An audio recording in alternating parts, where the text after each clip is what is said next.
প্রিয় দর্শক, আপনারা হয়তো খুব ভালো করেই জানবেন বিএনপির টপ 10 হেভিওয়েট প্রার্থীদের মধ্যে যার নাম অবশ্যই থাকবে তিনি হচ্ছেন ব্যারিস্টার রুমিন ফারহানা। তবে দুঃখজনক ব্যাপার হচ্ছে সেই রুমিন ফারহানাই পাননি দলীয় মনোনয়ন। তাই তো তিনি নিজেই নিয়ে ফেলেছেন আসন্ন জাতীয় সংসদ নির্বাচনে তাকে কি করতে হবে সেই সিদ্ধান্ত। ব্রাহ্মণবাড়িয়া 2 আসনে ব্যারিস্টার রুমিন ফারহানার মনোনয়ন নিয়ে দীর্ঘদিন ধরেই আলোচনা চলছিল।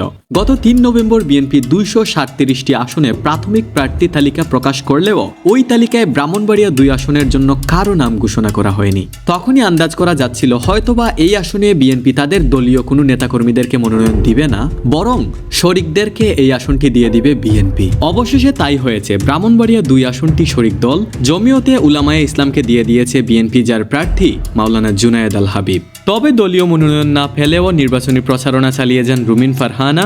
বিভিন্ন সভা সমাবেশে তিনি স্পষ্ট ইঙ্গিত দিয়েছেন দলীয় মনোনয়ন না পেলে তিনি স্বতন্ত্র প্রার্থী হিসাবে নির্বাচনে অংশ নেবেন। তাছাড়া তিনি যে মনোনয়ন পাননি এই বিষয়ে তার প্রতিক্রিয়া কেমন, এই বিষয়ে প্রশ্ন করা হলে তিনি বলেন, এত বড় দল অর্থাৎ বিএনপি তাদের নিজস্ব ভালো মন্দ বিবেচনা করেই সিদ্ধান্ত নেয়। যেহেতু জমিয়তে উলামায়ে ইসলামের সঙ্গে জোট হয়েছে তাই আসন দিতে হয়েছে। তো প্রিয় দর্শক, এই বিষয় নিয়ে আপনার কি এক্সপেকটেশন? ব্রাহ্মণবাড়িয়া 2 আসনটিতে ভোটের লড়াইয়ে কে এগিয়ে থাকতে পারেন, ব্যারিস্টার রুমিন ফারহানা নাকি জুনায়েদ আল হাবিব? আপনার প্রেডিকশন অবশ্যই কমেন্টে জানাবেন, and please guys subscribe to our channel.